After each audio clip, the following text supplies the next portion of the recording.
Hey guys, a couple of things before we get started. First of all, good evening. You're listening to CoalitionM, and I'm your host, Carson Lopez. Secondly, I want everyone to know that this is a completely student-run show, so there's no red tape around anything. If you want to give a shout-out, ask a question, or even better, join the conversation, you should absolutely go on Facebook and like the page CoalitionM, no space, capital C and capital M, where you'll be able to contact me and let me in on some of your thoughts. Or you can look me up. My name is Carson Miller Lopez on Facebook, so please give me something to think about. As a matter of fact, that's what I'll be calling this new segment tonight, Something to Think About. And I'll let my wonderful guest introduce herself here in just a second. But lastly, I just want to say real quick that this show is about talking to each other. It's about sharing ideas and not being afraid to critique, because unfortunately I think people's tolerance for rejection is way too low, and ideas are often tied to the person, so when an idea is pulled apart, it seems like the whole person is going to or should fall apart as well. For future reference, though, no one will be pulling each other apart on this show. That's just not how I roll. But I always encourage my guests to be completely honest with me so that we can really get somewhere. In turn, I shall be completely honest with them as well. So tonight we'll be discussing a few of my favorite things. Some politics, religion, a little this, a little that, and we're going to have some fun, so please keep listening and engage with us. My first guest of the semester, please welcome Emma Wright. She's a junior here at Fort Hays State University, and she's got some things to say, so welcome, Emma. Please tell us a little bit about yourself. Hi, my name is Emma Wright. I am a junior at FHSU. I'm studying applied technology, which is a fancy liberal arts word for engineering. What do you like to do? I like writing. I like sculpting. I like performing, though I rarely get the chance to do that. So we will learn more about you as the conversation goes on, so don't worry about it. Awesome. All right, Emma. So it's very, very pleasant to have you on. I'm really glad that you joined me tonight. I want to know, like I said, we want to know more about you. I want to pick your brain a little bit. I want to know what matters to you. I do have a list. I told you just a second ago. I do have a list of some general questions if we run into a little bit of space for time, and some questions I actually specifically would like to know about you. But I'm really not concerned with sticking to a script so much this semester as I did last. So let's just see where it goes. So what's been on your mind lately, Emma? Lately, I've been thinking a lot about disability. Okay. And for those of you that don't know me, I am physically disabled. I have spastic diplegia cerebral palsy. What is that? Basically, it's a very long word for brain damage. Okay. It's more specifically, it's related to spinal cord damage, or so I've been told, and so I've come to learn. I could be wrong. There's actually not as much known about cerebral palsy as we'd like to, but what we do know is that the damage causes the messages that go from your body to control, or go from your mind to control the rest of your body, get kind of caught up in a certain area. This could be the lower top, or the lower half, the top half, left, right. For me, it is the lower half, which makes my walking a little funny to anybody who might decide to stare at me while I walk, which happens a lot. And that's kind of not been bugging me, but I've been thinking about it. Like every year I seem to learn new things about my disability and myself and how others react to it, and how I need to react to others to react. Gosh, that was a confusing sentence. I get what you're saying. But I'll yeah, follow.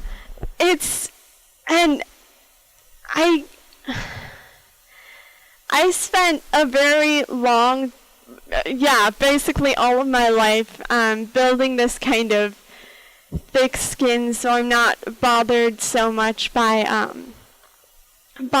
people staring at me, or people pointing at me, or people asking, "What's wrong with your legs?" Do people do that?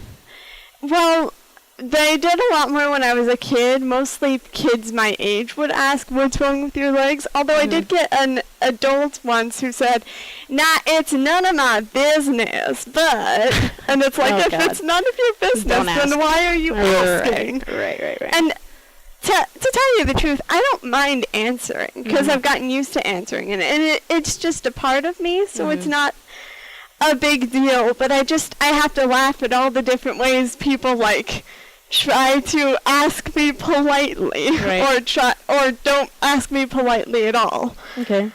So yeah, I've kind of built a thick skin to stuff like that. But as I grow older, I realize kind of that even though it shouldn't matter how people are going to react to me, I do need to be aware of how people are going to react. How do people react to you now versus when you were a kid, do you think? Now, granted, when I was a kid, I was a lot less aware of it, aside from the questions, or aside from the occasional bullying and the occasional questions of, what's wrong with your legs?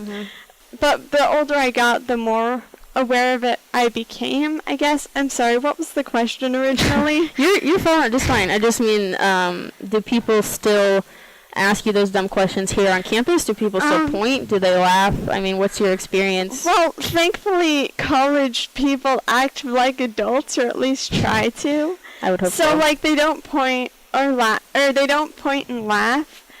When you're physically disabled, like visibly so, wherever your disability kind of is, it's like every day you kind of have to perform. You have to work twice as hard to look normal or look like you're capable. Because if you do one thing where I'm wheelchair bound, so if I have trouble getting over a stump in a doorway, or if I drop something on my lap and it spills, there will be like a crowd of people that comes around me, even though I can easily take care of the problem by myself, but it's normal for people to prejudge people with disabilities.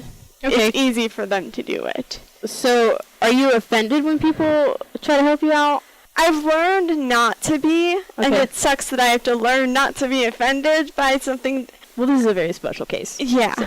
I've learned not to be offended, but it nonetheless makes me mad, just because it's a different reaction than to somebody who might have dropped something or fallen, who was physically able. Maybe somebody like a friend or somebody would say, hey, are you okay? Hey, do you need help? But people seem to act or treat everybody with a disability like they are incapable. Okay. Or at least that's my experience, and that's the way I see it. So, would you prefer that if you were to fall, or let's hope not, but if you were to like have trouble getting either out of or back into your wheelchair, would you prefer people just leave you alone? Like, how would you like people to behave, to react to you? When you're in, even if you're not in trouble, even if you're not struggling with something, how would you like people to react to you? I would just, if somebody asks me or if I'm okay or do I need help, that I would be happy if somebody asked that. Because oftentimes if I've fallen, and like the other day I was walking out to the parking lot out by Worcester, because there's no good parking out by by not McMidas, by I now live in Tiger Village? Not Tiger Village. Oh, Victory. Okay. Victory. But like there's no good parking, so I have to walk all the way to the Worcester parking lot. But like I fell, and I was standing at that point and I had my crutch, but I was right next to a curb and I was trying to use the curb to get up, but it was unsuccessful. And one of the guys that was working out in the front, because there's still a lot of work that needs to be done out in the front of the building if you haven't seen it. I have, yes. It's not. But one of the guys, he saw me and he's like, do you want any help up? And I'm like, yeah, that'd be nice. And that, I don't know. I guess people will act like that, and I gotta get used to it a little. But I appreciate not act like that, but people will swarm, or people will sometimes assume that I need help, or assume that I need more help, and people are going to act like that, and I've kind of gotten used to it. But I appreciate that interaction the other day that I had with that guy, because it's just I needed help, he helped me, it was good, he listened to what I needed, and then we moved on, and it was good. And so you do want help, but only when... it's very convoluted. I don't know. It's more just about respecting, or it's more just about respect, I guess. And I know this is very confusing. No, it's okay. I'm just trying to understand. Yeah. It's just about respect, like personal respect, respect for personal space too. Okay. So you don't want. So is it disrespectful when a bunch of people swarm around you and try to pick you up? Is that what you mean? I don't know. To me, it's like it is abusing my personal space in a way, if that makes sense. Like when they help you without asking? Yeah, okay. Or when they try to help you without asking what you need, or something like that. Okay. And that makes sense. Yeah. That if you don't want people touching you immediately, yeah, for them to just touch you without asking. Yeah. That is I think anybody who fell would. Anybody, would like someone to ask, hey, do you need help? No, thanks, I got it. Or, yes, please, could you take my arm? Whatever, So, that makes sense. Okay. I don't know. Coming back around, it's like, in a way, I've learned to not expect that people will act like this, but to know that they mean well. Mm-hmm. I don't like it, but they mean well, I guess. And it can be very frustrating, but I have to, I don't know, remember to give them grace in that sense, because they're trying to do the right thing. They just don't know how to. Okay. I guess. That makes sense, because with Hurricane Harvey in Texas, people were talking about what not to do, what doesn't really help, with sending, clothes or food or diapers, whatever they need. Some people are more harmed than they are help. Yeah. So that makes sense that even though they're trying to help, they're not being very helpful. That's completely legit. Thank you. So what would you like people to know about your disability or about you? Because, I'm not assuming that you speak for everybody with a disability or even with your disability, but Definitely what would you like people to know about your disability or about how you'd like to be treated in the realm of, don't help me unless I ask you, or at least ask me first, don't immediately put your hands on me? I just would like people to treat me like they would treat anybody else. And I know I'm in this kind of screen or window of disability where people see me differently, but I want people to treat me and to treat other people with physical disabilities or visible disabilities like normal people. Respect them like normal people, because they are normal people. They're they learn differently, they move differently, they do things differently. Okay. That makes sense. I would say that I've never been taught to do anything different, but that's just me. Like, people are raised differently all over the place. I was never taught, like, the whole don't stare, don't point. Like, that was just for everybody. Don't stare, don't point at anybody ever, But I can see how, from your point of view, things might be a little different. Things might be a little different because you are, or you could be, or were sometimes the person being pointed at or laughed at, bullied, whatever. And that's messed up. But I think those are pretty simple rules to follow. So, to be a little bit more specific, what does treating you like everybody else look like? So I know that you said, just like you would if your friend dropped his or her pencil, you would just say, pick it up for them maybe, but you wouldn't rush. 10 people wouldn't rush to pick up someone's pencil, right? Yeah. But, so besides that, what does that look like? Would you prefer to look like? Is it just that realm? Is it just that part of it that you don't like? Is everything else pretty regular or what? People will always treat disabled people like second-class citizens. Not all people, but oftentimes we are treated like second-class citizens. Just because people... What does that mean? Just people don't going back, people don't know how to deal with disabilities. People don't know what to expect, what to think, which is why some people pounce on people with physical disabilities if there's trouble, or maybe in their experience, or maybe their experience with disabled people is different, is different in some way, but people just generally don't know how to react to us, nor do they just don't know how to act around us or how to treat around us, or that we are, in fact, a lot of us just trying to live a normal life. So what do you mean by treating you like a second-class citizen? Do people treat you inferior to them? Some of them do. Okay.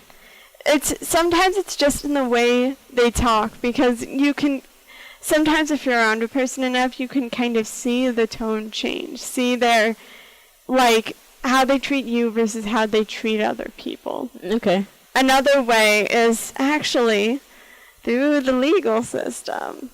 So there's the ADA. Okay. And that would be Americans with Disabilities Act. Okay. Which basically it's laws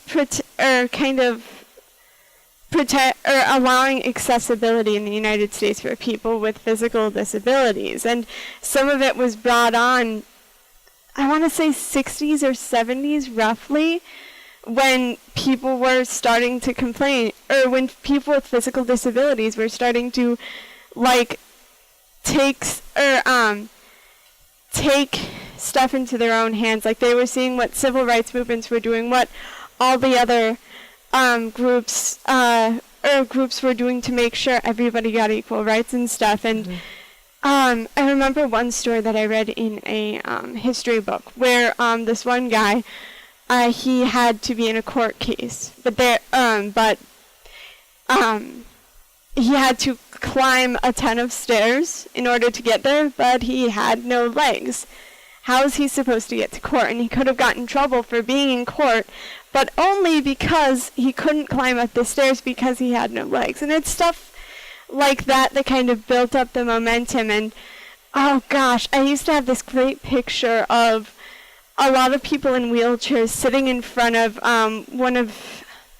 I think it was the Lincoln Memorial, just sitting in front of the stairs because they could not get there, or because there were no slopes or anything, or for them to actually see the Lincoln Memorial. They just sat there in everybody's way, making their point. And it's like, we've gotten far, we've taken a lot of good steps in a couple of centuries, which I appreciate. Like, there are slopes and elevators in buildings, and it's amazing, but sometimes it seems like people still don't think it through. Like, the ADA, and gosh, I wish I've actually, I keep meaning to actually read up on all the actual, specifics of the law, but, the idea is that when you make a building or when you make a space, you make it accessible for people with physical disabilities. People will have to use wheelchairs, walkers, canes, crutches, stuff like that, so that they have the same access to a space as anybody with no physical disability. But when it seems so often when people are making spaces and they're like, oh, we have to make this accessible, well, we'll put a slope right there and then we'll check it off their list. And they don't think about where they're putting their slope or where they're putting their parking spot and how that actually affects the person with the disability.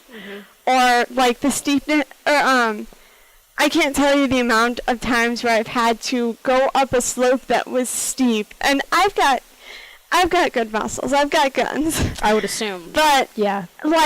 For me, sometimes these are hard to get up physically. And it's, I can't imagine what it would be like for somebody with less arm strength that has to use a manual wheelchair to get up those slopes. And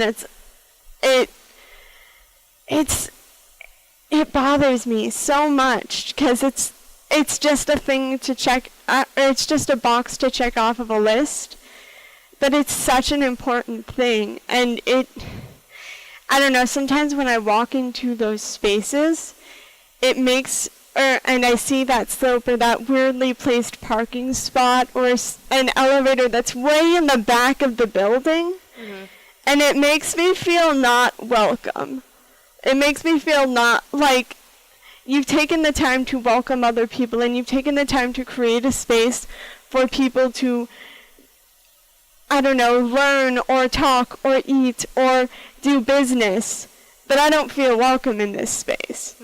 I don't feel like I don't feel like you've considered me as a factor of your plans or something like that. Like, especially in a place like a college or a business where I, for instance, would be part of a team or part of a group or part of a group of students. It makes me not feel like I am the same. It makes me feel like a lower class citizen. So you mentioned college. Is there something on this campus you would like to change? Or should I say, how many things would you like to change on this campus? There's a very long list. Please tell me a couple. Well, actually one that we did kind of fix was the Applied Technologies building, which was very important to me because, as I said before, my major is applied technology. So, like, gosh, when I first saw the building, because they were building the building, they had started, the semester before laying out all the plans and finishing all the stuff. And over the summer, they had built the building, and it's nice, and it's new, and it's beautiful, and I've been inside, and it's fantastic. But on the outside, first time I took a look at the space, it's like, there is no disabled parking. There is no disabled parking, nor is there a way to get up from the parking to the actual sidewalk. And I got a little help from my dad, since 40-year-old, sorry, Papa, government worker, has a little more leeway than very tired students.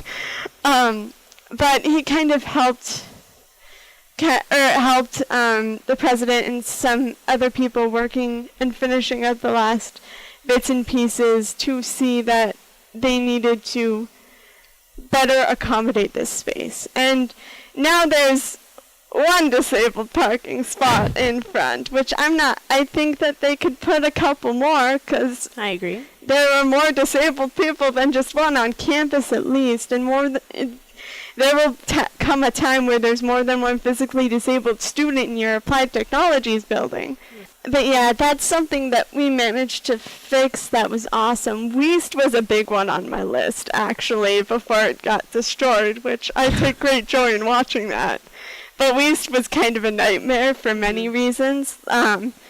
Like carpet, right? The carpet. And when they renovated the floors in McMindus, I remember when you and I were RAs, it was tough for you to get around on those floors because of the carpet. And oh my God. I would have hated for you to live on that floor because there was all of the furniture was mobile. Yeah. And the beds were lofted, all of them. All of them were lofted. And the furniture was built so it could be put under the lofted bed. That doesn't work for me. I cannot climb. All right. Victory Village is still carpeted.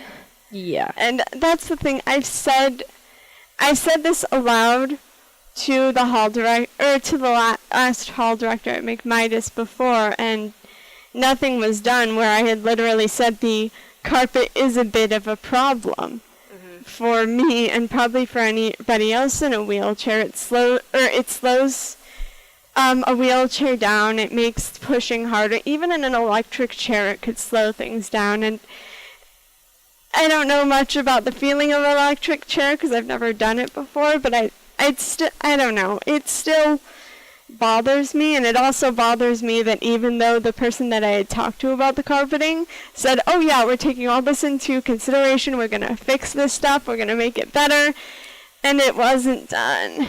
The new rooms look exactly like the other new rooms, and I was totally not listened to on that regard. So, yeah. So what can students do right now? Who do we need to talk to? Who do we need to write letters to? What can we do to fix this? The big person to talk to on campus would be the Kelly Center, but I don't know. I've tried to reach out to them on a couple of things, and Why the Kelly Center? Well, the Kelly Center has a disabled kind of faction to it. Okay. I don't know what it's called, dang it. But they have people that that can work with students with disabilities. Okay. Did they also talk to the people who build these buildings? Is that why we go through them, or? To some extent, yeah. Like, I've even talked to them a couple of times about adjusting. There's a crosswalk off of Jellison Bridge that is the worst, and it's still not great, but it's a bit better. But the way that it would slope, it was at this very sharp angle where my small front wheels would get caught and I would vault forward. Mm-hmm. And so, like, I managed to talk to them about fixing that, and it's still not great, but it's a lot better. Okay. And so, like, they would be the people to talk to for being or for creating places more accessible, or talking about problem solving with accessibility. They haven't answered my emails a couple of times the first couple of weeks I've been here, though, and I don't know why. Maybe they're busy, or maybe my emails didn't send. I've had a couple that just haven't sent to begin with, but I don't know. So would you say that we could write to, call, email the Kelly Center, the disability faction, whatever that may be, I'll find out later, about making every building on campus disability friendly? Is that what you'd like us to focus on? Well, I would like that to be a focus with anybody making any building. The problem we run into, and this is me thinking a bit capitalistically here, even though I would first and foremost like accessible buildings, is that it's expensive and it's a lengthy process for anything to be fixed, apparently. And it drives me crazy because it makes sense. Like, some of these older buildings, it takes time and money to readjust and to make them accessible. But as a disabled person, it's like, I might need to use this space, or I might need access to this very old library. Mm-hmm. So,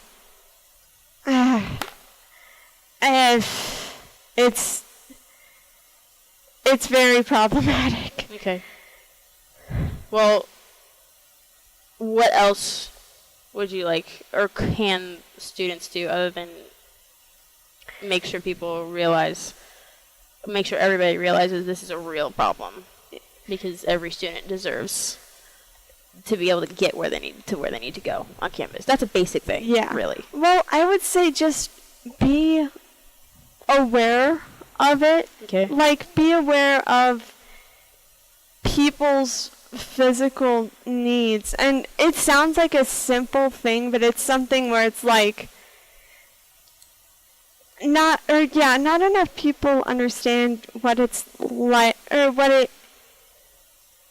what disability is, or how it actually affects people. Like, people look at somebody with a disability in a two-dimensional sense of person with disability, and it's like, it's not just that, it's person who has a disability who is this and this and this, and I'm getting off topic a little, but it's like, people need to be aware that disabled people are still citizens, if that makes any sense. Like, we're not... Does to me.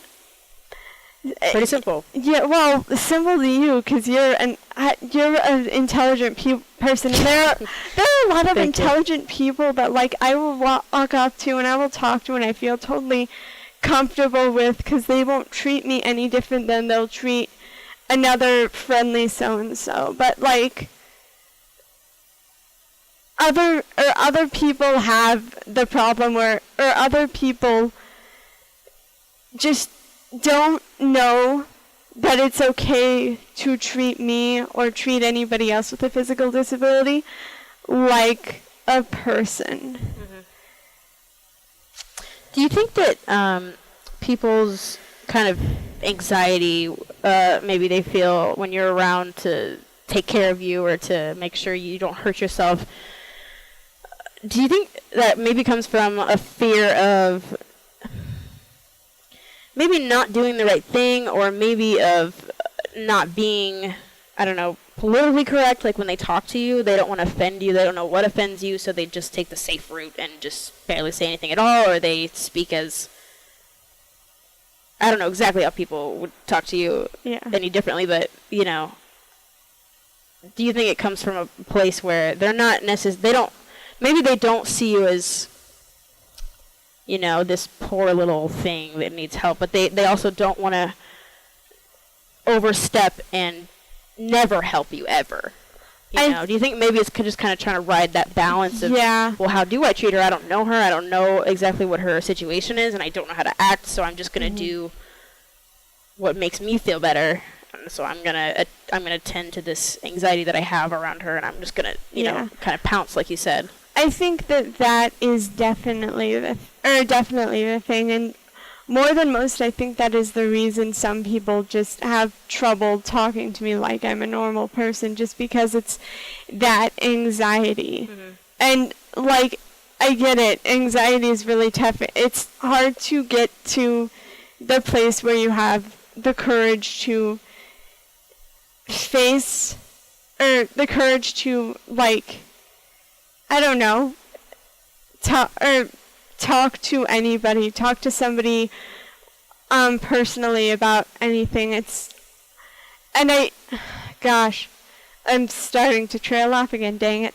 I get that it can be hard, but I am on the receiving end so often from that kind of response that I get really impatient with it. Mm-hmm. So how, that brings up a question. If you were completely able-bodied and someone were instead in your position, how would you treat that person? That is a very interesting question. That's good.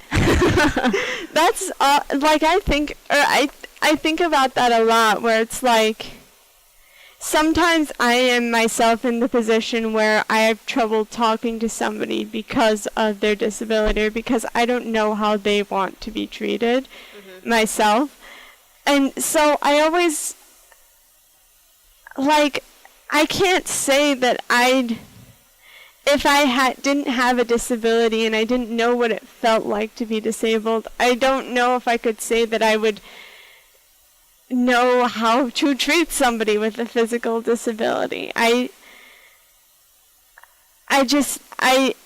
don't know if I'd react any different than anybody else. And I guess when you're disabled, you get a great perspective, but it's really hard, because that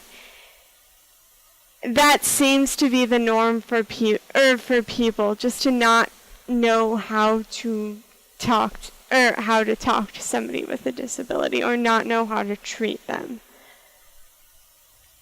So it sounds like you can definitely understand why people may act the way they do. Mm-hmm.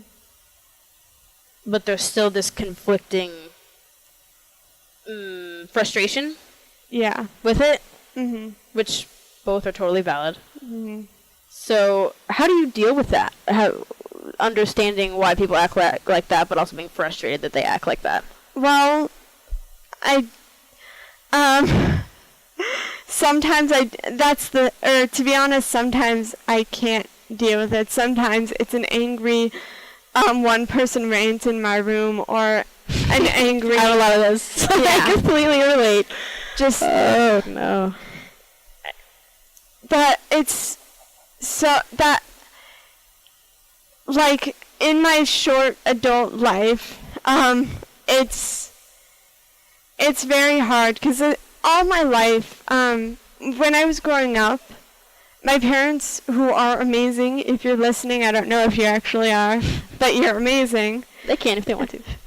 They should. Well, I gave them, they might be hearing this via street, I don't know. My brother said he found a way to hear it while it was happening. I don't know how he did it because he lives in Montana right now. Well, there's a website. Okay, yeah. So he probably found that, and he might have. And you can give it to him, send it to him, whatever. Yeah. Yeah, but like, yeah. So they might be listening. They might not be at the moment. But your guys are amazing. But they've pushed me so hard to be everything that I am. And another interesting thing you should know is I'm a Christian. I'm non-denominational, roughly. It's the basis of non-denominational is that we are Bible believing. We believe in the literal context of the Bible. So I think there is a word for that, though, and I think it's possibly both. Fundamentalist, evangelical, stuff like that. That sounds like. If that's just the only, if that's the only one, but if you guys have other traditions, like kind of like the church I used to go to, they call themselves non-denominational, but they have the Catholic ritual of going up for communion, and but they don't pull in the saints or anything like that. It's Bible studies basically and stuff like that. To give you context, maybe I lean towards Baptist. Okay. Okay. So kind of that tradition of baptism without all of the aspects, maybe. Is that what, okay? Yeah. Okay. But so I grew up in a Christian household, and I grew up with the idea that God made me for a reason. And sometimes that was very hard to hear, because why did God make me with a disability? Why did God give me so much pain? Why is this so hard? And it's still hard for me to remember the answer to that, more than just God has a plan. But like growing up, I grew up with this context, or with this Christian context, and I grew up with parents that they did push me. They wanted me to be everything that I could be. They wanted me to be everything God had set out for me to be. And I don't know God's plans, and I don't know what they are, but they wanted me to be able to do God's work, but they also wanted me to have a normal life, or as normal life as that I could have. So from this, I have from this upbringing, I have kind of continued on pushing myself. Like wanting to do the things that normally you might not see a physically disabled person do, like playing soccer during middle school, or hang gliding. Not hang gliding. That would be interesting. That would be interesting. I still want to try it sometime in my life. But, why not? Dang it! What's it called when you're when you slide across a rope? Zip-lining? Zip-lining, yes. Yeah. Like I would do that kind of stuff, but more than that, I would just challenge myself and work hard to do things that I wanted to do, but also work hard to do the things that people assumed that I couldn't do. And part of it was out of pride, yes, and part of it was me wanting to impress my parents, but as I grew up, I also just wanted to be a good tool for God. And again, a lot of that is built up in pride, and I have to work on that, because pride can be very sinful. But part of it is I want to be an example of what God can do. Okay. In somebody's life. And I I don't know. It can be very hard though, because I had talked about this earlier, where I want to be treated like a normal person, and this is because I've worked so hard to be as normal as possible, and that's still gonna be hard for me because my knees hyperextend when I walk, which looks kind of goofy. And most of the time when I'm on campus, you'll see me in a wheelchair. Mm-hmm. But it's like I work hard so that I can be part of society. But when people don't give me the same respect that they would to a normal person, or they don't treat me like they would another person or another colleague because of my disability, it's so very frustrating, because it's like continually running into a wall, trying to get past a wall of this mass of people that will not see you for more than your disability. And it's, again, occasionally I will find the people like you, or people like some of the other friends I've had in my life, that will look past the disability and will talk to me like a normal human being. And those people can like me, those people can hate me. I don't. But at least they're liking or hating you as a person, exactly, as a disability. They're not making a judgment on the disability. They're making a judgment on on what they know about me personally. And so, yeah. And again, like, I get the anxiety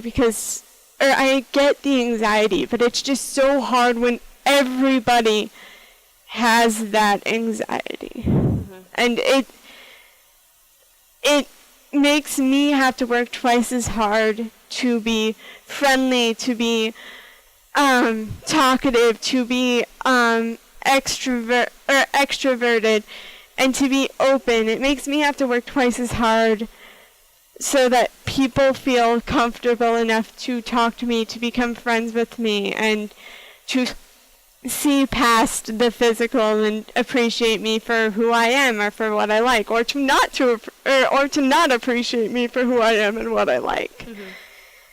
So, you talked a little bit about your upbringing, the fact that you're a Christian. So let's get into some of your values. Unless you want to, is there something else you'd like to add on the? I think that's very inspiring. Yeah.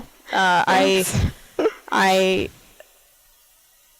admire you for not taking anything less than what you deserve, and I think that's how it should be. It never occurred to me that people would look at you any different, honestly.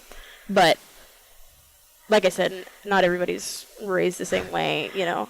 So I guess that makes sense. But hearing it from your perspective does just change a lot. And it's things that able-bodied people won't even cross their minds. It doesn't cross my mind that there are only a few disabled parking spots in certain places in the building. You know, it doesn't. If anything, I'm like, dang it, that's a disabled parking. I can't park there, even though it's right next to the building. Like, it doesn't occur to me, why is there only one? It doesn't occur to me, why are there no slopes here? Why are the slopes in a weird place? Why is the elevator in the back of the building? You know, that stuff doesn't occur to me, and so I'm glad that you can bring those to light for me and people like me who, don't necessarily think it's cool to treat you any differently, but also have no idea, and need to know things that. So thank you for letting me in on that.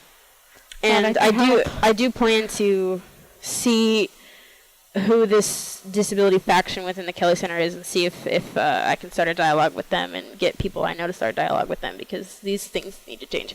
Honestly, it's infuriating me just hearing you talk about it, so I can't imagine what it's like having to live it and having to write those never to be answered emails. That must be even more infuriating than whatever, people swarming to you and things like that. And so thank you for enlightening me on that, and I hope that everybody who listens is also like, oh, God, that's terrible.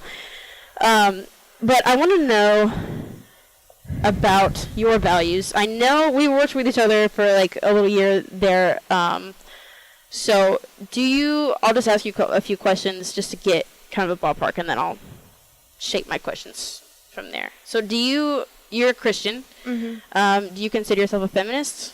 Kind of. Okay. In what way?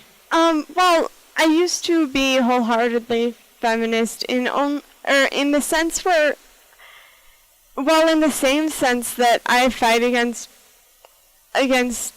people that don't see disability. And I say fighting, it's more just like pushing at a wall. But, well, I hope that changes very soon. Hopefully. It's, but, I still am. I want everybody to be treated for what they can do more than what they are. And there's a very long discussion about gender identities that I don't know if I want to have right now. Okay. But, like, I don't know. I think I just want I'm an engineer. But I'm also a girl, and you don't see a whole lot of female engineers. Back in the day, you saw no female engineers because engineering was a man's job. Right. But,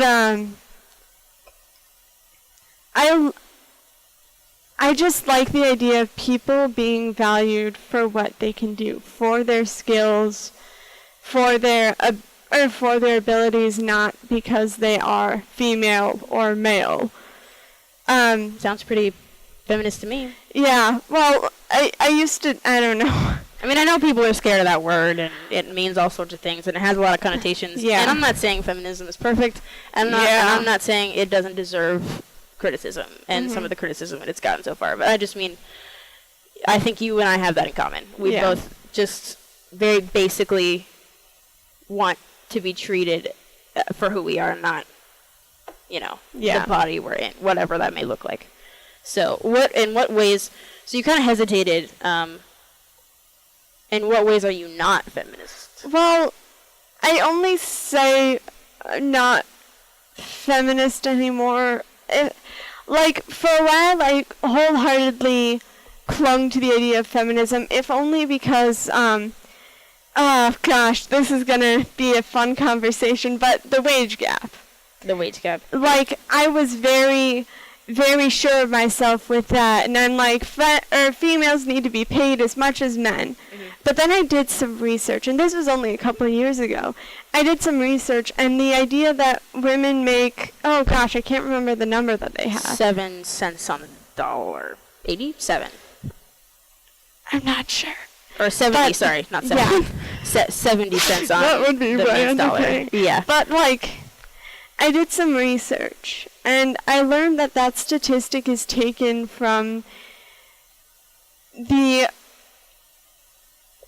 it's taken from a very weird perspective, and that perspective is females and males in jobs in general, statistically. Statistically, men currently, or there are more, male CEOs than female CEOs, as far as I know.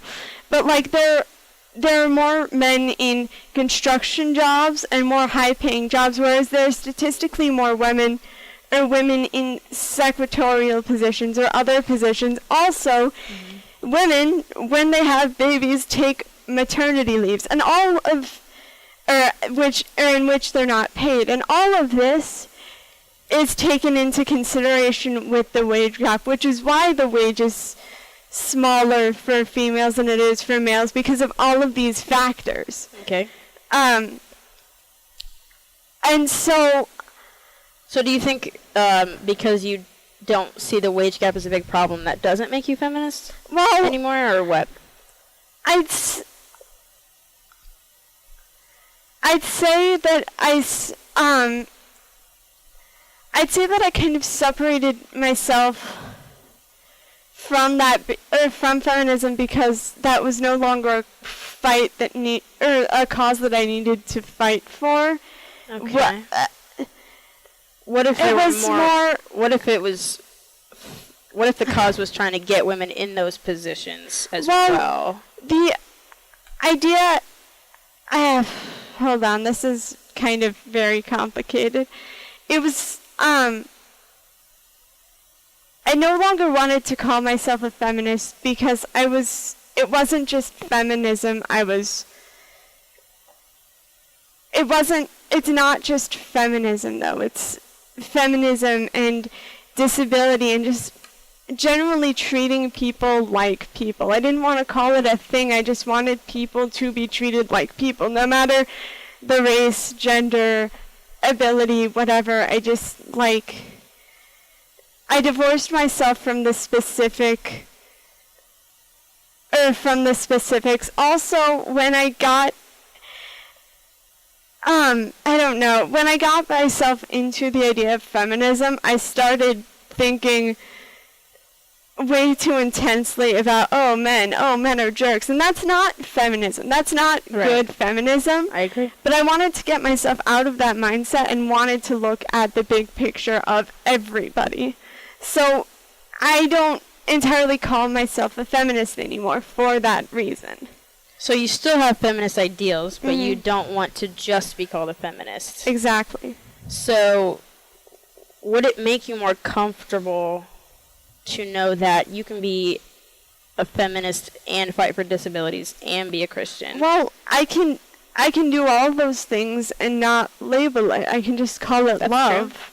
True. Well, yeah, but you also call yourself a Christian when you could just say, I follow the Bible. Well, but generally, when people, I think, when people say I'm a feminist, that's just telling somebody these thoughts they prescribe to. It's not necessarily saying, at least for me, I don't know, other people are different.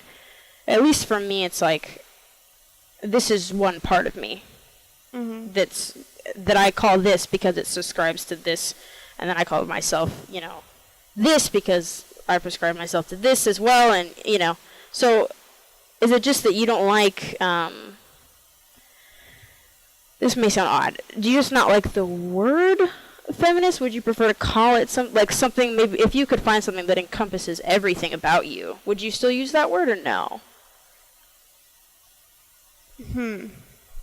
I would say that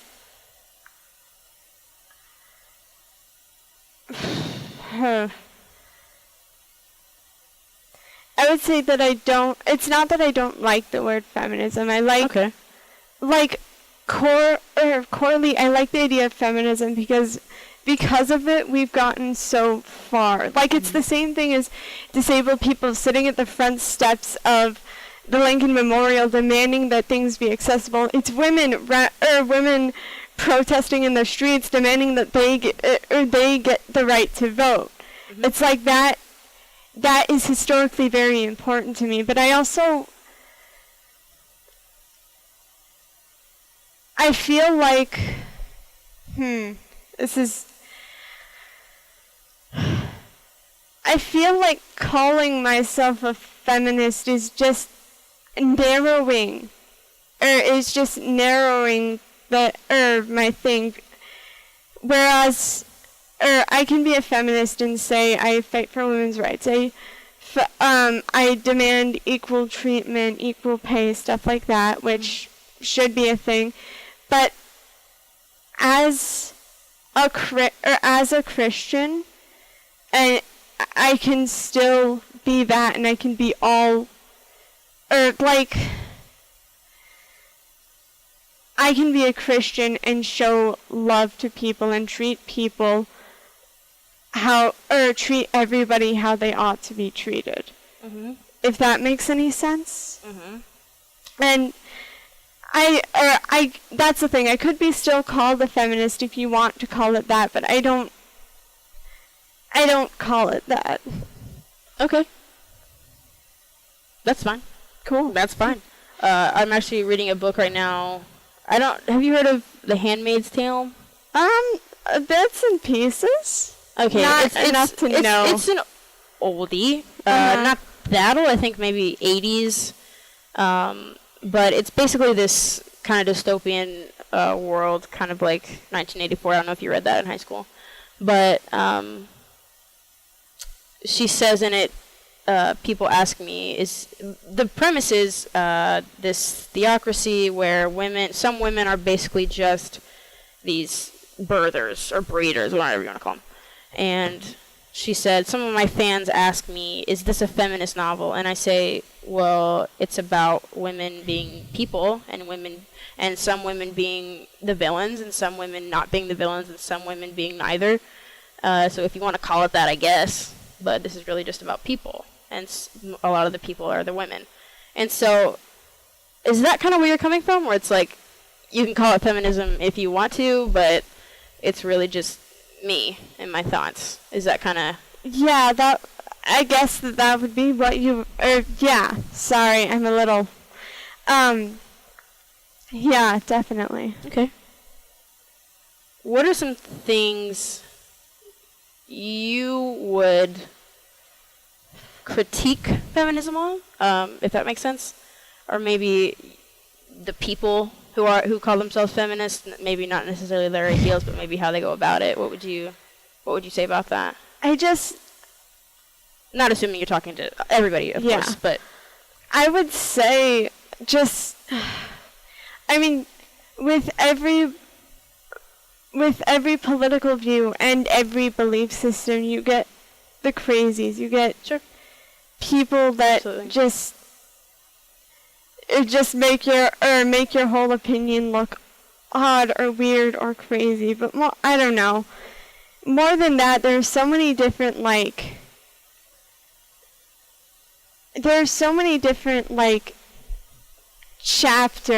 don't want to call it chapters. Maybe, I don't know. There are just so many different viewpoints or parts of feminism that make it very hard to focus on one thing or what feminism should be, because you get the people that are like, or simple black and white, treat women like you would everybody else, treat people like people. Mm-hmm. But you get people that are very within those groups that are very anti-men or just negative towards men because they are the antagonists. Right. So it can... Which is not true. Yeah, and that's my main problem with it, is that in the process of desiring and demanding equality, we kind of shipped off on a tangent. Exactly. And to some extent it becomes a little hypocritical. Like, if you are going to demand that women get treated equally, you should also demand that men get treated equally. This is a even playing field. This isn't one is stronger than the other. This is just it shouldn't even matter, I guess. And that's the main thing, I guess, that I have with feminism that makes it very hard to attach myself fully. It's that there is that negativity, and I don't like that negativity because it's not helpful like that either. And Absolutely. It's not conducive. Right. Okay. Random question. Do you mean physically stronger than the other, or do you mean just like in general? I mean, and that's a weird question. This is another very long argument to have. There are some that would would argue that men and women differ. Well, I tend to agree with this to an extent, that men and women differ physically in their abilities and stuff. I would agree with that as well. Obviously, we're physically different. Yeah. So, and to what extent of what women and men can't do, I haven't,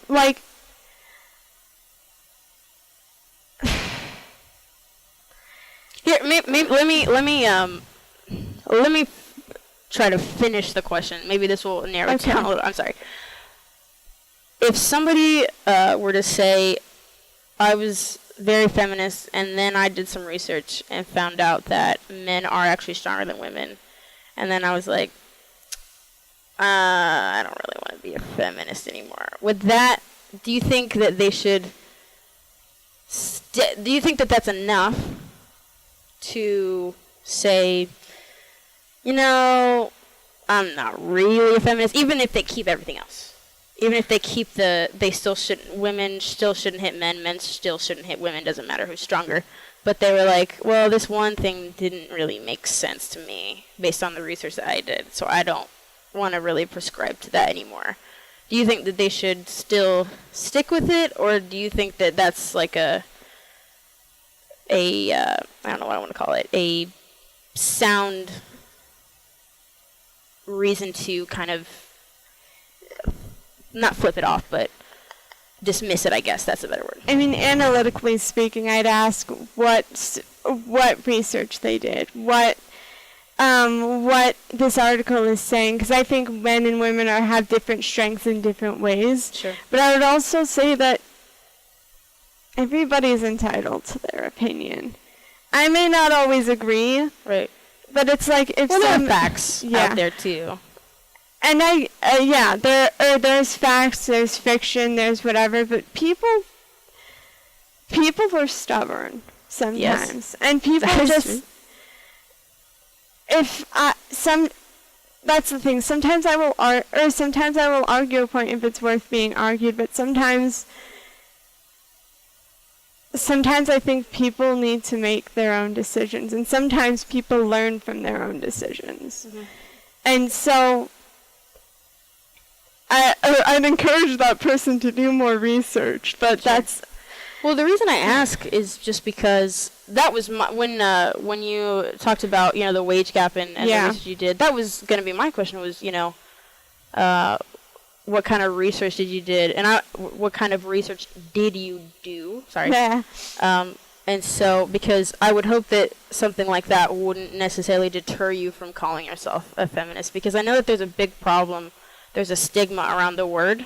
And there's always been a stigma. People don't like it. I mean, there's also a stigma against Christianity. So. Yes, and, a lot of things do.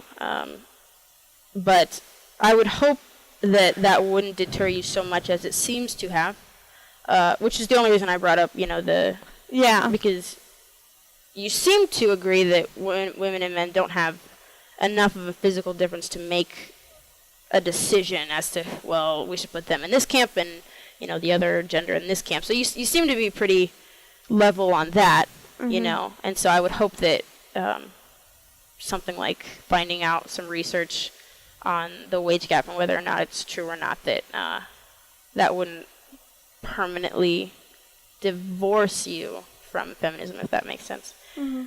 But moving on,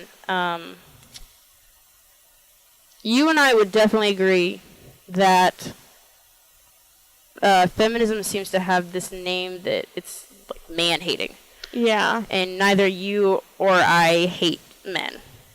And I've actually been surprised with the number of men that I've met who are feminists themselves, mm-hmm. and it's not. I don't think that they're pigs or making it worse or anything like that. I don't even think that about most men, But there was a time when I was really, really young, and that was how I saw it. But, mm-hmm. ideas evolve. People grow up and see things for what they really are, and so. Their brains mature. Right, which is great.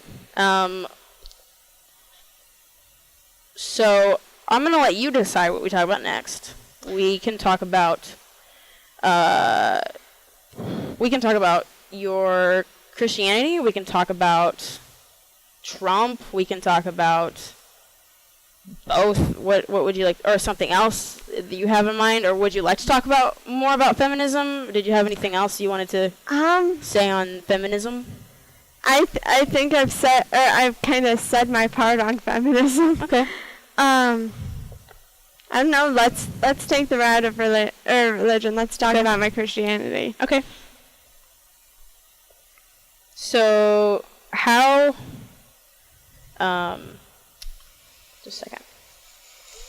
So you were brought up, right, in a Christian home. So you were kind of just indoctrinated at a very young age. Was there a period when you were not Christian? Is I guess what I'm asking.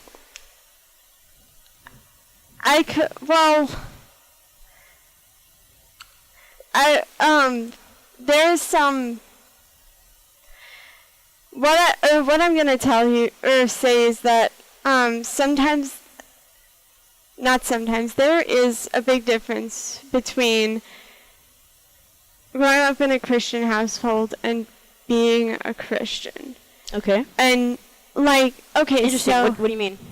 okay, so I'll use this as an example. I had this, back home in Colorado, my dad does this transitions group, which is basically seniors in high school, college-age students, and students who are working who are out of high school.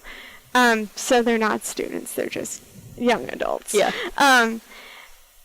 One day we had a moment where we talked about when we became Christian, or it's like, how long was it ago when we became a Christian? Okay. And so the obvious answer might be, like when I was little, I think when I was 5, I remember going to Sunday school, and one of the guys in charge of the kids ministry was talking about asking God into your heart. And to some people, like, that would be the start of a relationship with Christ. Okay. That is the start, asking God into your heart. But, like, when you are a 5, 6, 7-year-old kid, you don't entirely understand what that means. Right. Like, when you're a kid and when you're doing Sunday school, you start to learn all the little things. You understand what sin is. You understand what love looks like to a very narrow extent. And it's like you've got these very narrow understandings of things. Sure. But then you get older. And as you get older, if you choose to continue following this path, you learn more, you understand Christianity more. So in that exercise in the transitions group, we talked, or like many of us would say we've been a Christian for 5 years. We might have really committed to Christianity when we were maybe 15, 16, 17, where we fully understood what it was like to give our lives to God or to commit to a relationship with God. Okay. So I grew up knowing and understanding, and you can call it indoctrination if you would like. Sorry, gotta catch my breath. I did grow up in a Christian household, and when I was, gosh, I can't remember how old I was. I think it was about 5 or 6 when I asked God into my heart, when I talked to God about it. But, like, it was a long path from that to realizing I needed to do that because it was the right thing to do, to realizing it was the thing I needed to do. Like, it was the path, or like it was, gosh, this is hard to word. Why is it so hard to word? It's a simple concept. Where it's like, or when you're a kid, you do it because everybody does it, or because your parents encourage you to do it. Where you become older and you realize that you want to do it. So you were older when you decided that you wanted to do it? Okay. I mean, there wasn't a whole lot of I want to be a Christian when I was little. But it was like you said, change, it was the maturing of the thoughts and the ideas and the sudden like big understanding of what following God looks like. Okay. So on a scale of 0 to, I was like, what, 10? 100's kind of complicated. How, if 0 being not at all and 10 being 100%, where are you on your belief in God? I'd give it a good solid 10, maybe an 11. Okay. I mean, that... 11. Yeah. For sure. I mean, That's,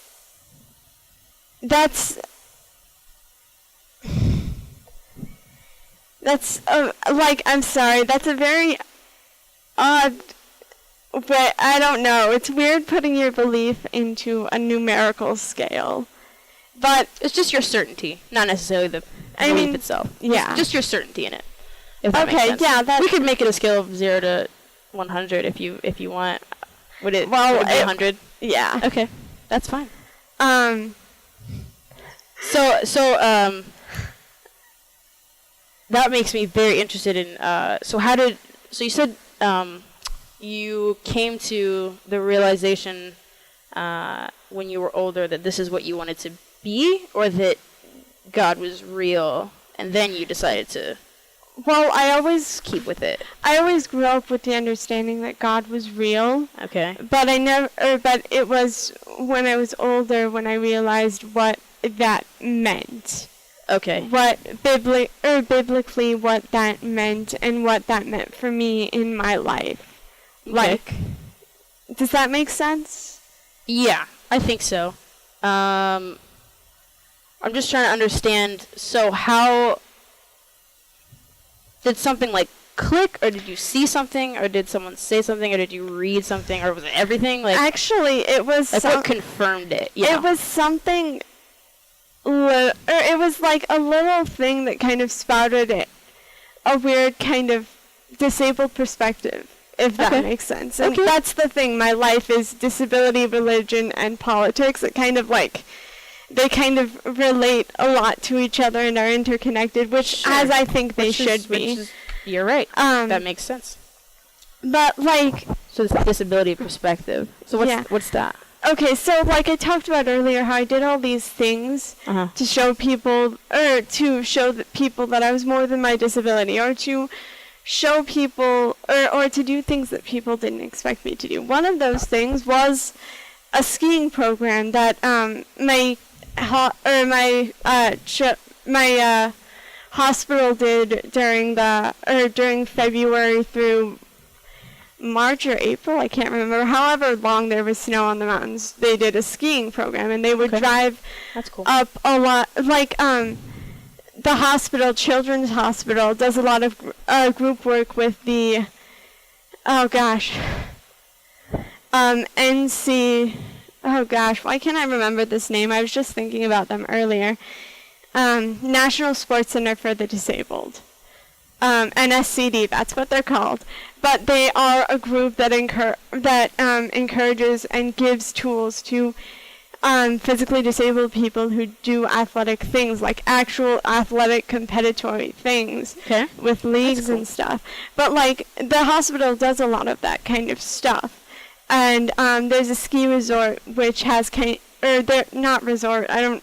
there's Winter Parks is what it's called. It's way deep in the mountains and it's beautiful, but they have an NSCD outlet where they have a lot of the skiing equipment that you can rent out for a day to ski with, and it could be anything from just extra skiing equipment to a sit ski, which is what I would use, which is basically a bucket seat with like a foot pedal, kind of like a wheelchair, except more leaned back and hard to get out of. Okay. Attached to two skis or one ski at the bottom, and you would have little. You've seen my crutches, right?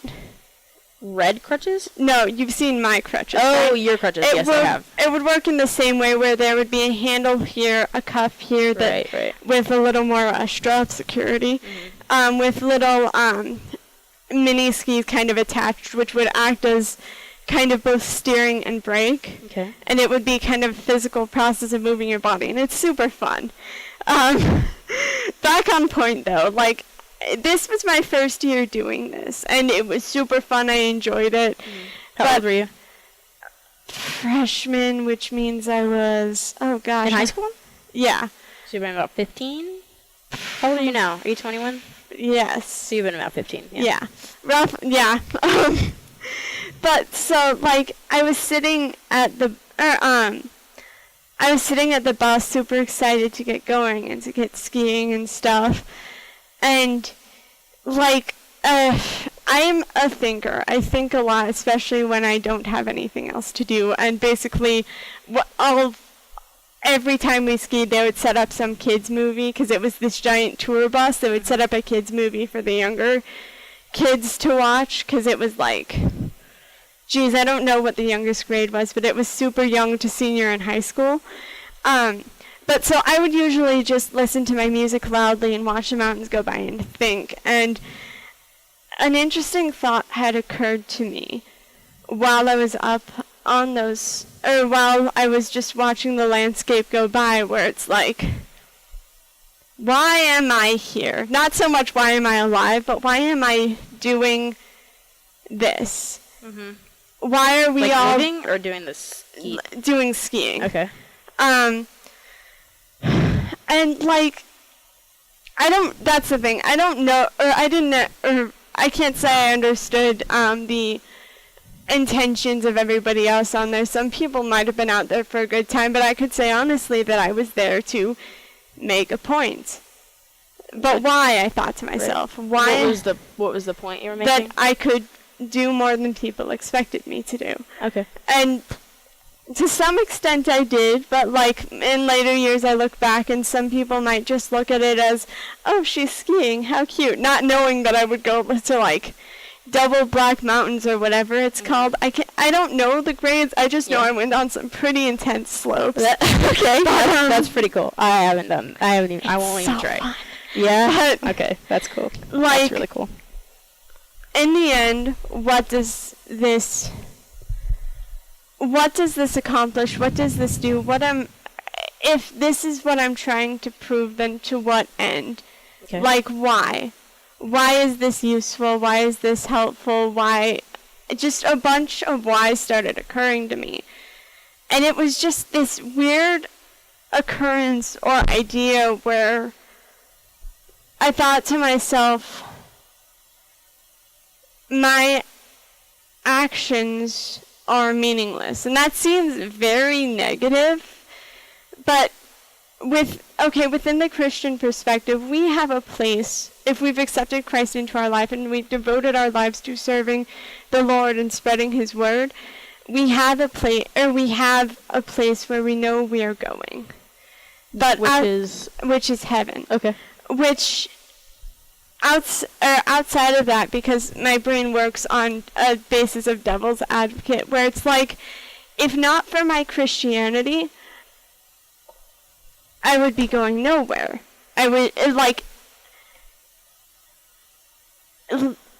Nothing I did would mean anything whatsoever. I mean, to an extent, my actions don't guarantee me a place in heaven or guarantee me a place in hell, per se. But like, my actions are selfish, but they are also meaningless. When I'm dead in the ground with a gravestone, what will this or anything I do change? Because eventually I will die, and eventually the people that might have seen me differently will die, and then nothing I do had a purpose, but outside of Christianity. And then I thought that, like, God made us. God made every one of us for a purpose. And I talked about earlier about how hard that was hearing sometimes. But it's like God has a plan, and God has given meaning and given purpose to our lives. So if I am to walk, if I am to move, if I am to do anything, it should be for Christ, because otherwise it has no meaning. So, if someone were to do it for, oh God, I don't even know names, like the Hindu god Vishnu, Allah, Yahweh, then it wouldn't really be for anything? Well, or could they still find, that purpose in their religion, or what do you think? They could still have that purpose and have that conviction, and that's the thing. I will believe that that Christianity is that my God is the one true God, and Christianity is the lifestyle that I must lead, and that I will lead others to live if they're willing. But if somebody who worships Vishnu or Allah or whoever else. I'm not great with the foreign names. Yeah, I think well, first of all, Hinduism has millions, so there's so many. like Vishnu, Kali, Shiva, all these, yeah. Yeah. But I mean, you don't have to know names, but just in general, like, could somebody get that from a different religion? I mean, they could if they could if they wanted to, but Okay. like, this was a very specific moment. It's like, I don't look at things through the eyes of other religions, because this is the religion I know, and this is the religion this is the lifestyle that I've chosen to believe, because I believe it is correct. Okay. But, like, I personally always consider outside of religion, thinking about things atheistically. Like, minus God, what is life? Okay. And so, I'm sure people have probably found that reasoning within their own beliefs somehow, or maybe their word or scripture or text or whatever has led them to that idea as well. But this was that defining moment from where I chose to be a Christian, because that's what everybody thought was the right thing to do, whereas where I thought it was the thing where I chose to be, to follow God and to have a relationship with God. Okay. So let me just see if I can copy back what you're saying to me, so that we're on the same page. Okay. So, are you saying that you found this relationship through purpose? Yes. So what I mean is, so you ask yourself, does this mean anything without God? And no. So there must be a God, otherwise all this is meaningless. No, it was more like what you would ask this earlier about belief in God, where it's like, I was always taught that God was real, and that is the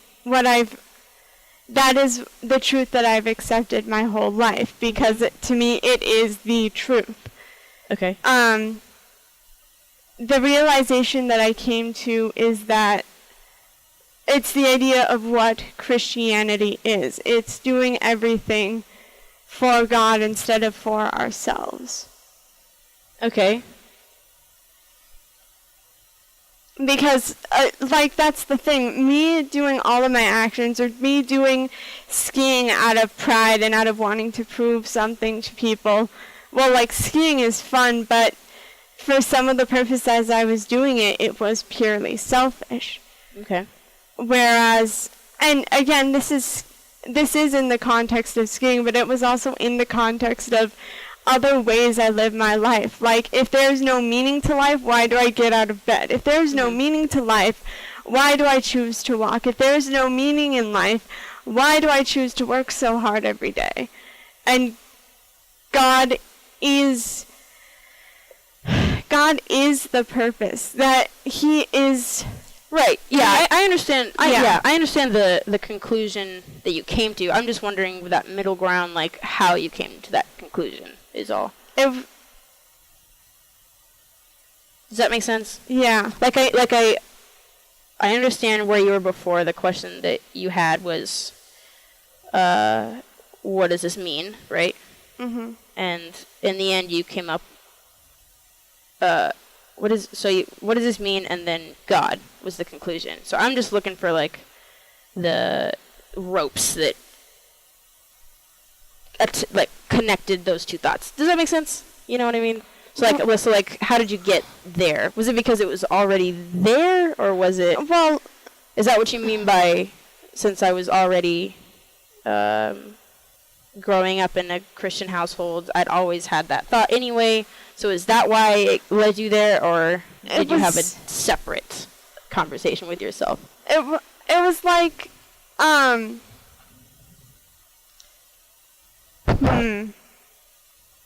do I explain this?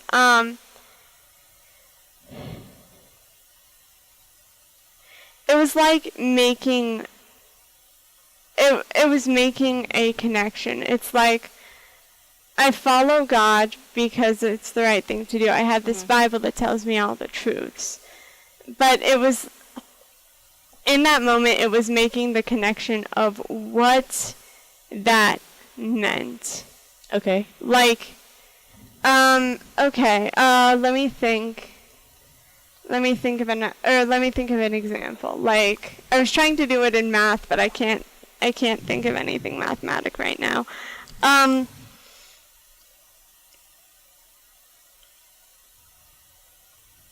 It's like,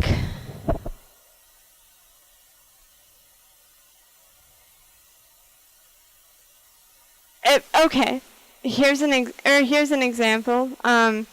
It's like giving to the poor. It's like you might start off doing it because it's the right thing to do, or it's the kind thing to do. In some vague sense, you understand that it's the thing that you should do. But then, but in that connection, you kind of connect the dots to this person is this person could have had a rough past, or this person could just really need that one nice thing, or just the idea of, I don't know, it's like your perspective widening suddenly. Okay. Gosh, it's really,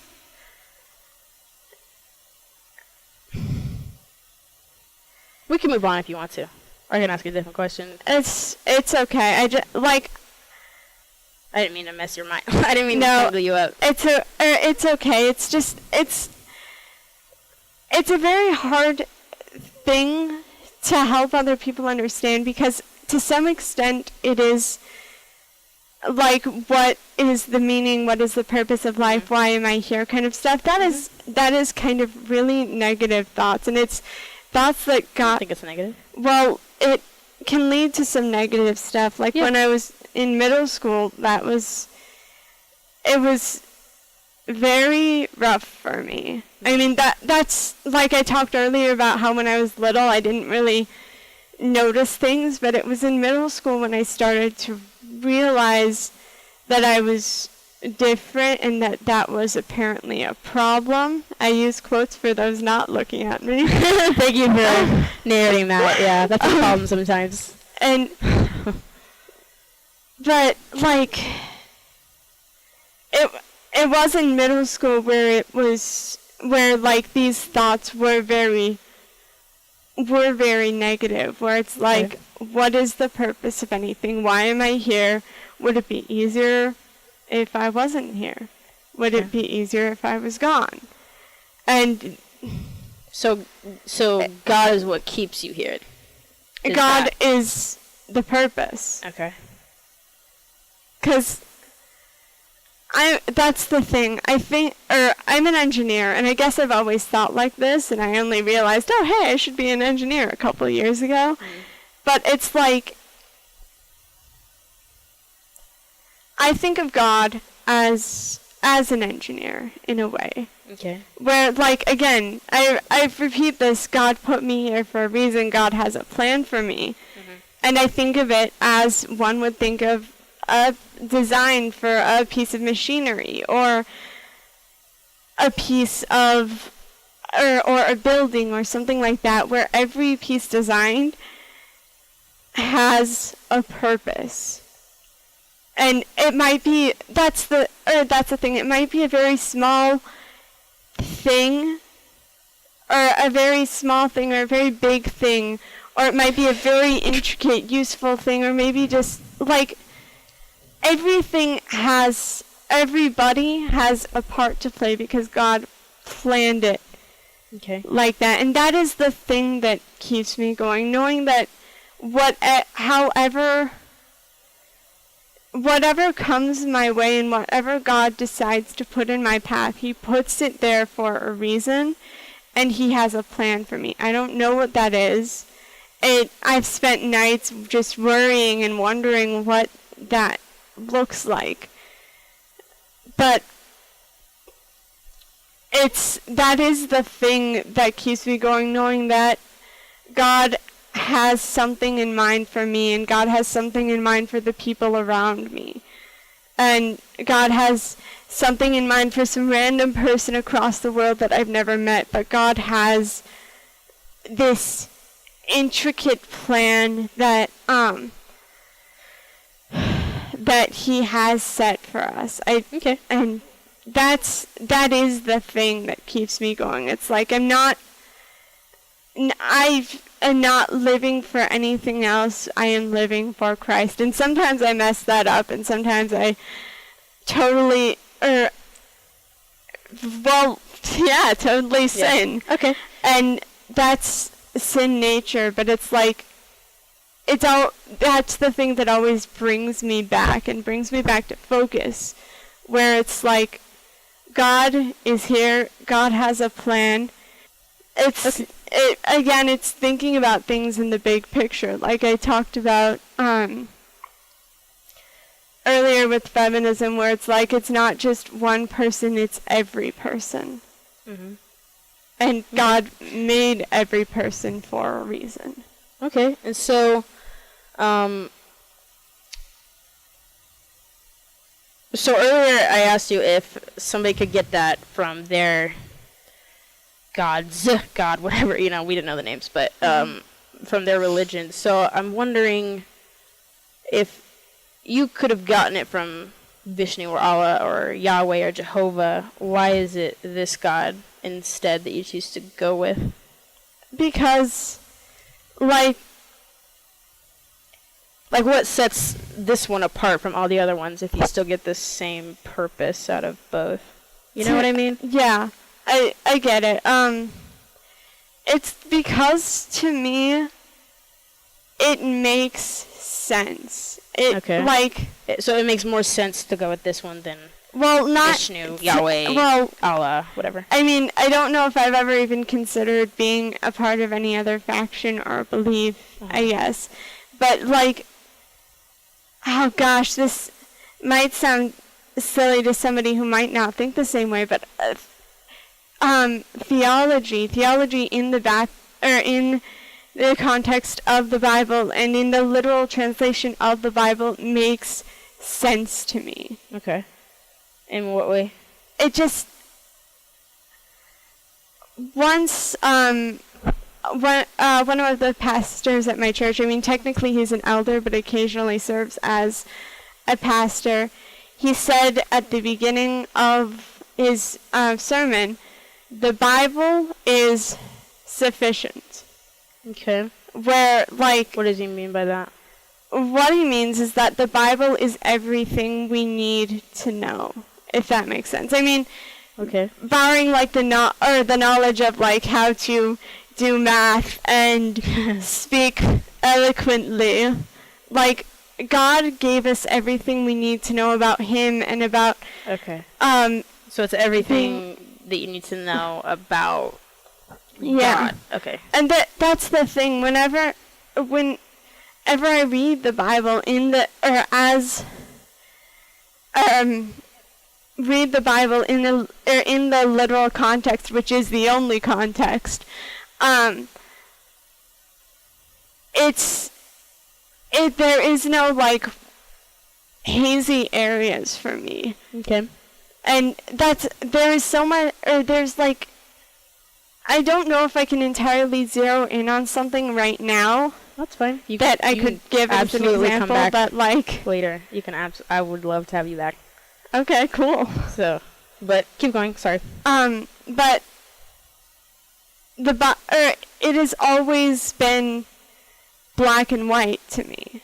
No hazy gray areas. No questionability. And about what? The rules in it, the inerrancy, I don't know. Do you follow the teachings of Jesus? What do you mean by the teachings of Jesus? Like, does your church or your beliefs just focus on the New Testament, or are you all Bible? Old and new. Okay. So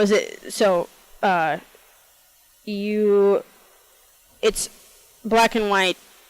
Do you believe the Bible's inerrant? Inerrant. Like that means there are no errors. There's no mistakes. Yeah. No, okay. I mean, I also, like, Bibles, if you go to any Christian bookstore, you will see all these different versions, and I believe that there could be maybe possible inerrancies in that, just with word usage, because originally the Bible is God-breathed. Okay. The idea that God put the words into people's brains or mouths, and that was what was written. Okay. But through translation, that's the thing. I would like to believe that everybody that sits down to make the NLT, the NIV, the New King James Version, whatever, will take the time to really focus and study. And I generally believe that, but occasionally, you okay? Yeah. So I rubbed my eye the wrong way, I guess. Oh, my gosh. contact. I'm listening. Okay. I'm okay. Got it. Fixed it. Done. But, like, I genuinely believe that that through all that translation, God's word still speaks speaks literally. I can't do words. Okay. So there may be like a different word every now and then in different versions of the Bible, but it's all still the same thing. It's that therein lies that actually is a great discussion about the differences in theologies. Like, a different word could entirely change a meaning of a verse, which is why it is so important that we try to I'm going to move back on what I said a while ago about how I would like to believe, believe everything is totally literal, literal, because within the translation there is human mistake, and there is the occasion. It is inerrant. What? So there are errors. There is the possibility, which is why which is one of the many reasons there is such difference in theology sometimes from Lutheran to Catholic. I just mean the Bible, just the Bible. You don't have to worry about Jehovah's Witness. Well, whatever else. Just the Bible. Mm-hmm. Do you think there are errors in it? So I mean, like, I don't know. Not like as in misspellings, as in like contradictions, let's say. Do you think there are contradictions in the Bible? I don't think that there.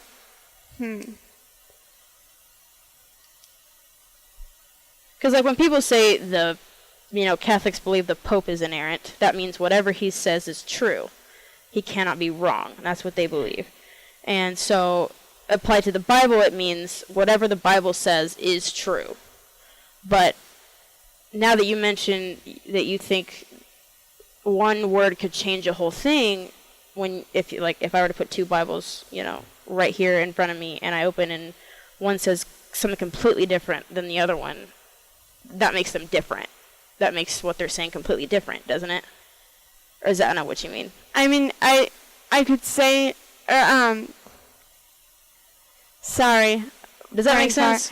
It does. Okay. It does make sense, and that's something that has caused a reasonable doubt within things. Like one version, and oh gosh, I can't think of where the verse is found, but one version could say, "Pray continually." Mm-hmm.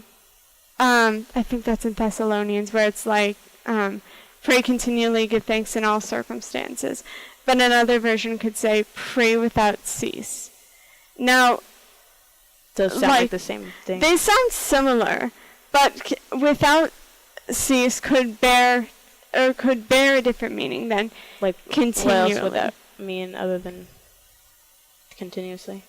Well, continuously could be like And this is still within the sorry, I need to kind of sink That's in fine. myself. Yeah.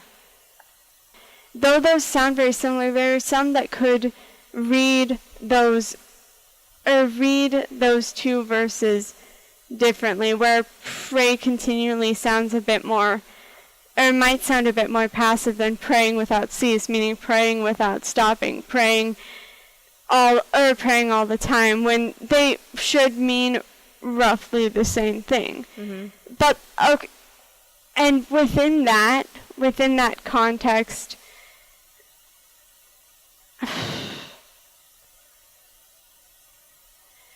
I would say that the meaning could be read differently if you choose to take things into context. But the goal of the literal Bible believing non-denominational kind of sector is that we take the Bible as it is. So it says pray continually or pray without cease. It means God wants us to be in conversation with him all the time. Okay. And so that's not really contradictory though. Because it's a very saying the same thing. That's the thing. It's a very minor thing, but it can make a big deal within ideas and within theologies, which is why there's such big, massive debates about context or ideas or what certain things mean, or conclusions that scholars have jumped to eons ago that some people still believe, even though the Bible doesn't say that. Okay. So let me take a different angle with inerrancy then. Do you think everything it says is true? Yes. Literally. Okay. So Noah's Ark actually happened? Yeah. Yeah. Okay. Lazarus. Yes. Risen from the dead. And then I don't remember his name. The Jesus putting clay on a guy's eyes and so that he can see again. Yes. Okay. Walking on water. Mm-hmm. Okay. So it is inerrant, whether or not people kind of come from their own different interpretations. Is that what you mean? Mm-hmm. By it might be a little contradictory sometimes. Is that what you mean by that? Yeah. So not necessarily that one says, for example, pray every single day versus pray when you need something. Like, those are completely different things. Yeah, so it's not that it says that. It's not that there's conflict with what they say. It's just what people will read. Is that what you mean? Okay. Yeah. So the Bible itself is inerrant. Mm-hmm. Okay. I understand. It's just that the people... Yeah. Okay. Again, human error. Right. So... How did you say the Bible was written? God breathed, which means God put the words into those that were writing. Okay. But human inerrancy did not get in the way of that? No, because it was God breathed. It wasn't just somebody seeing God split loaves into things and saying, "Oh man, this thing happened. It was fantastic." It was God putting, or somebody sitting down, or, well, maybe this is in reverse order, but God having somebody sit down and write things as they happen, or as they happened. Okay. I understand what you're saying. Mm-hmm. So, wouldn't it just be easier if everybody who was reading it read the same thing? I don't know if I understand what you mean. So, like, if God breathed or spoke, whatever you like, through the people who wrote the Bible, wouldn't it be also easier to breathe through the people who read it, if that makes sense? So that we don't have to come to all these conflicts with, theology and the stuff that you were talking about, where people will split hairs, and that kind of thing. Well, that kind of... Okay, so the idea of God breathed is that so it's the so in context, or not in context, I gotta stop using that word, is that it is in it's all in the...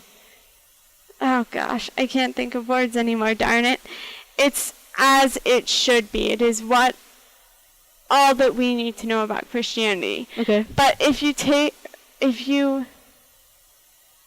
take the idea that, like, everybody reading is God breathed as well. Not necessarily that he's making them read it, or that he's Yeah. he's making them add anything to it. I just mean, like, you and me sitting down, if we don't read the same thing, wouldn't it just be easier for God to make us see the same thing? That makes sense. The idea of the Bible is so that will happen, so that those connections are made. And that... But that doesn't happen with everybody because of human inerrancy, right? Exactly. Right. But, so Emma, my question is, why would God not make everybody see it the same way if he could make everybody write it to be true? Or let me rephrase. So if he could get past human inerrancy then, why wouldn't he now? Why wouldn't he do it now? Does that make sense? Clear it up a little bit. That is a very good question, but I know, like, it just seems like it'd be easier because then you wouldn't have people splitting hairs. It would just be what it is. Everybody would know it. I mean, at that point, though, it starts to take the idea of making the personal choice of believing and understanding God's word. Well, right. I'm not saying you have to believe it. I'm just saying, like, shouldn't everybody be able to read it the same way? That's that. You don't have to believe it. Like, we could sit down here and read the Bible, and let's say in a different world, you and I would read the same thing, but I still walk out of here an atheist, and you still walk out of here a Christian. Does that make sense? So, like, so I don't have to buy into it, but you and I understand the same thing about it. Mm-hmm. Why hasn't that happened? Because it doesn't necessarily impede on free will, because we can still believe, what we choose to believe, but I'm just wondering what you think about why not just surpass human inerrancy in that aspect. Hold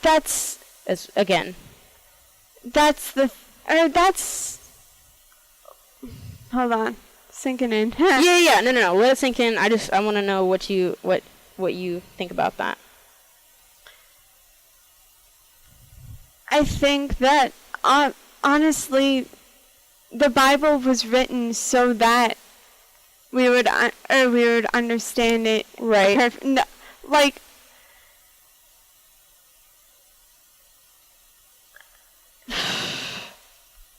yeah, I get you. Okay, so the idea that there is so much human inerrancy within the context of an inerrant book that is the Bible, the one inerrant book, is that just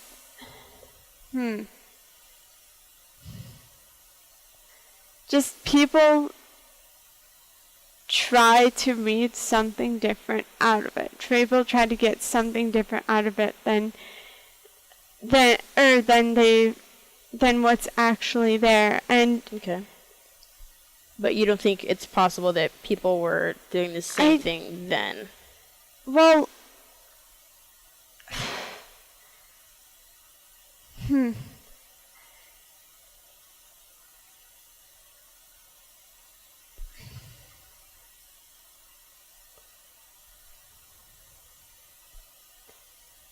I mean, that's...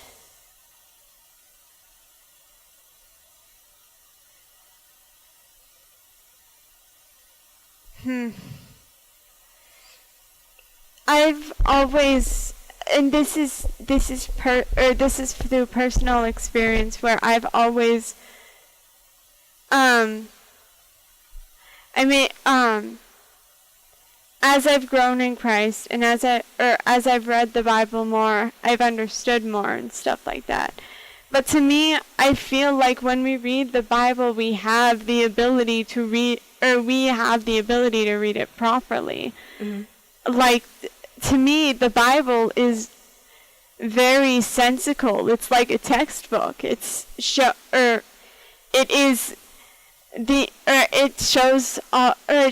us how God wants us to follow Him. It shows us how people in the past, the mistakes, the miracles, all of this stuff, so that we understand what it means to be a Christian. And that's the thing. I've never understood the disconnect. Mm-hmm. So maybe I'm not the right person to answer that question for you. Oh, no, I don't want the answer. I want to know what you think about it. Emma Wright. I want to know what Emma Wright thinks about why God would not surpass human inerrancy now when He did then. I want to know what you think about that. I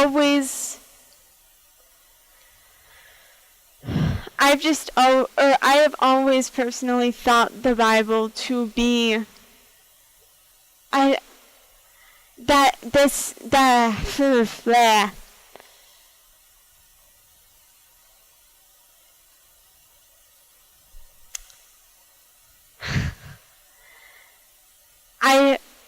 think that God wants us to figure things out.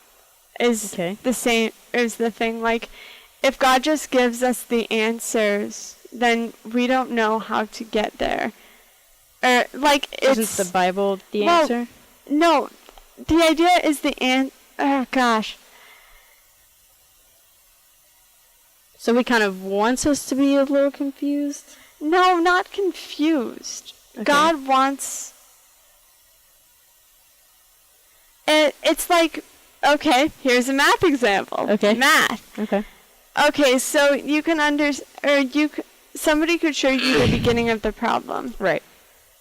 And the end of the problem. Mm-hmm. And you see the answer to that problem. Right. But you don't see how they got there. Right. The you why. have to figure that out yourself. Yeah. Right.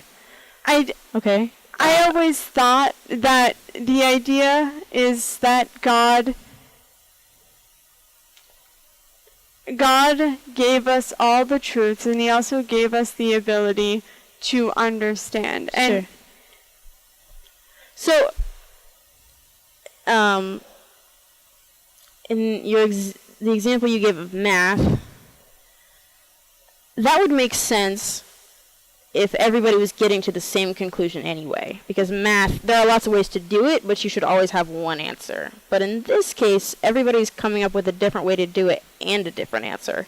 Mm-hmm. Do you know what I mean? And so, I think it's a little bit more complicated than math. It probably is that I just understand, like, math just clicks in my head. Yeah, no, I understand that. That's okay. I mean, the basis for misunderstanding, I think, partially is sin nature. Okay. I mean, to call it... Right, yeah, we've gone over that it's human not just human error, not just human inability, it is sin nature. What do you mean? What's the difference? It's...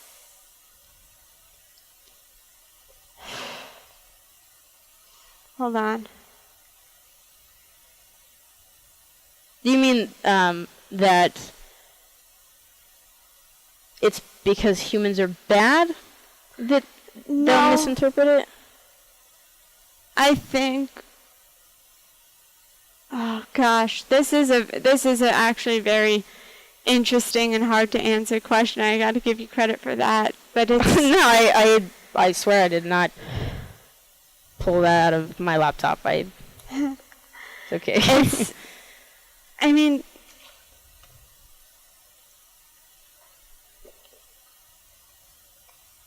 you can say I don't know. It's okay. Okay, then honestly, I don't know. My best answer is that God made us all differently. God made our heads work differently. Sure. But God also gave us a truth. Mm-hmm. and some choose to look at it or some choose to look at it a different way than how it is presented. And I can't answer that. I'm sorry. Okay. No. That's fine. That's fine. You can say I don't know. I don't know a lot of things. I'm just trying to get there with you. Yeah. And it's okay if you don't know. We can go to a different question. Last question of the night that relates to that too. Maybe this will be a little easier for us to figure out together. So how do you know that your interpretation is correct? It's faith. It's faith in what I've read and faith in what I've understood. So keep going. That's basically that is the solid point. I have faith in what I've learned and what I've understood. Okay. God in the end will reveal what is right to us. Okay. But the way I've been taught and the way I've come to learn is that the truth is black and white. It's there, it's in front of us. He has given us everything we need and given us the opportunity the opportunity to make a choice to follow him or to go a different way. So it is faith. I have faith that the way I have learned and the way that I follow God is the right direction. Okay. So let me just repeat that back to you to make sure that I understand what you're saying. Mm-hmm. And correct me if I'm wrong, of course. So you know that the way you interpret the Bible is the way to interpret the Bible because you believe that and you were taught to believe that. Is that correct? Well, I was taught to believe that, and then and then once I was an adult and I understood the world better, I chose to believe that. Okay. So experience, it's how you were raised, and just how brains naturally, evolve and grow into something. Okay. Well, thank you, Emma. Thank you for digging through these topics with me, and I want you back. I want you back on the show because there's a lot of things we didn't get into. Cool, I can do my research. And so I would, of course. And so I definitely want to have you back for at least another couple of sessions because I really like doing this with you and I love having conversations with you. And for everybody listening, a couple of last thoughts before we go. I stick around on my Facebook page and look for the Kelly Center Disability faction that Emma was talking about because I want to make a difference in. I wouldn't call it a faction. That's just the whatever. word that came to mind. We will. That's fine. We will figure that out, and we're gonna see what we can do, and we're gonna do it because that's what's right, and that's what needs to be done. Yes. Let me know how I can help. You let us know how we can help. You let us know, okay? Everybody, thank you for listening. Emma, you have any last comments, last thoughts, questions, whatever?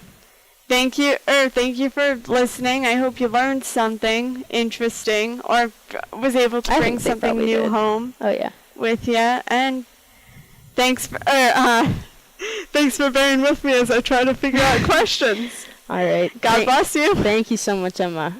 This is CoalitionM signing out. Thank you so much. Good night.